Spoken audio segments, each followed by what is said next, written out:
don't know if it's politically correct, and I really don't care.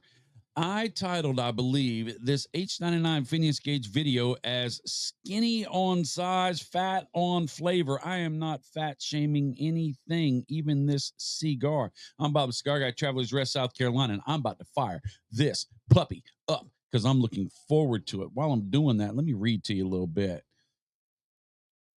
H99 incorporates Corojo seed wrapper grown in the Connecticut River Valley, covering a Mexican San Andreas Negro binder and an internal blend of Honduran and Nicaraguan filler tobaccos. That's right.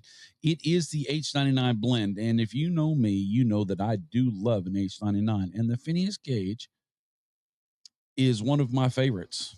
I just love the fact. What's the difference with a Lancero? I mean, it's skinny, right? We want to buy bigger. We want to get a 6x60 Gordo so it lasts longer. We want to get a much larger pound for pound experience, right? We're Americans. That's what we do, right? Bigger, better, right? Big box stores, big concerts, big cars, right? Big buffets. Yeah. But there's something about this Lancero. I'll tell you what. The fact that when you have a Lancero, all right, let me back up. Some would say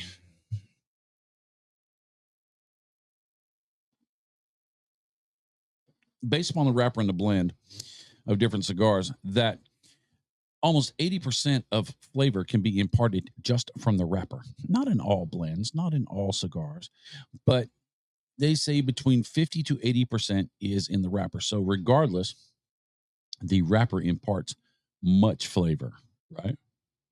Which is why wrapper grade tobacco is much more expensive. It also doesn't have any holes or blemishes or water spots or anything. I mean, it's got to look cosmetically good as well as taste delicious, right?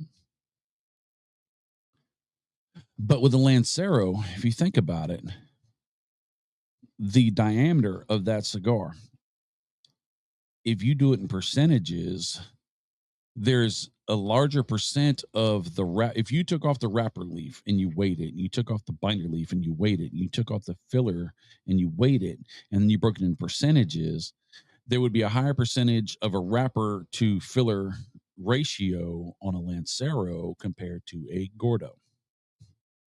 So you're going to get more expression of that wrapper. Now, another problem or a characteristic of a Lancero is that you don't have a lot of room to play. You got to be tight on your blend. You got to have a sliver of this tobacco, a sliver of that tobacco, a quarter leaf of this tobacco. You may have to omit your tips because there's just no room.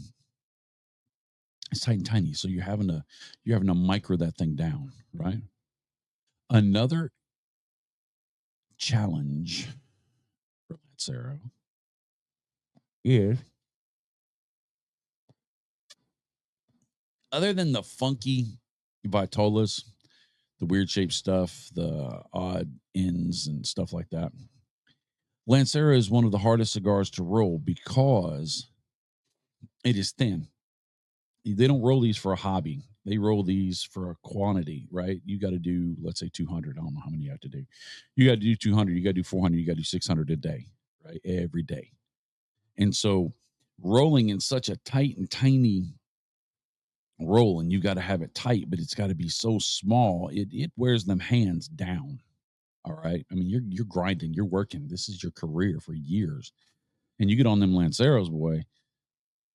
Oh, and if your left hand pushes faster than your right hand when you're rolling it, when you're bunching it or whenever you're whatever in it, you can put a twist on it, which can cause a draw problem. So Lanceros, I'm going to say something that I probably shouldn't say, but I'm going to say it anyway because I don't care today.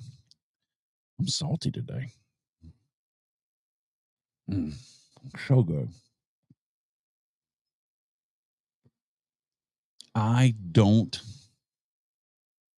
If I go into a store, a lounge, and I see Lanceros on regular price, not some super sale or sampler, just regular price, and they're from a manufacturer I'm not familiar with or not deep in with in knowing their construction quality, and it's cheap, I ain't buying it.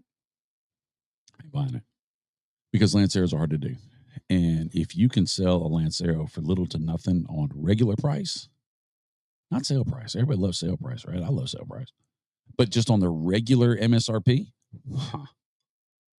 you're telling me something. Either it's trimming subpar tobacco, it's they're trying to put, and I may miss out because there's probably some phenomenal boutique Lanceros that they're just trying to push this stuff to be able to get their name out. And this is one of the things they're the Lancero Kings or whatever, and they want to push that thing out and get their name out, so they want to take a hit on the cost.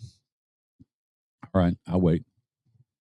I'll wait till I see it on social media. I'll wait till I see 100 people say they love it and believe 10% of that. And then I might buy one.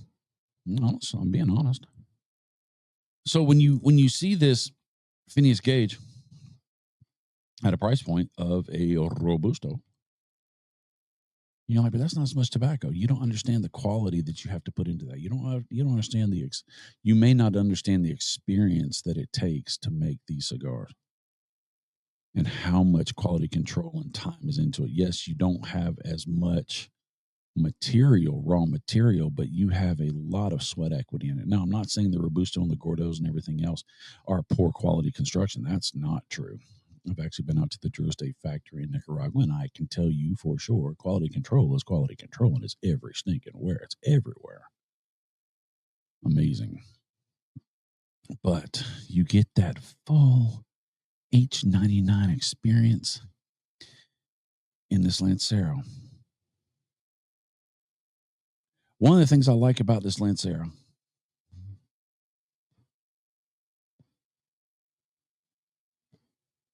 is that a smoke has time to travel back, and the cherry is so small that it's almost cold by the time it gets to you. So any harshness in temperature is assuaged and gone. The construction is great. I have never had a twisted up or corked up H99 Phineas Gage ever, and I've smoked a lot, from the pre-releases to everything else. And this thing is delicious. So I'm going to highly recommend that you get you some and try you some, and then thank me later. What does it taste like? Get one.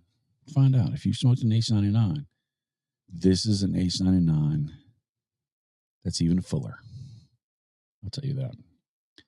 I'll see you later. Later, Tater.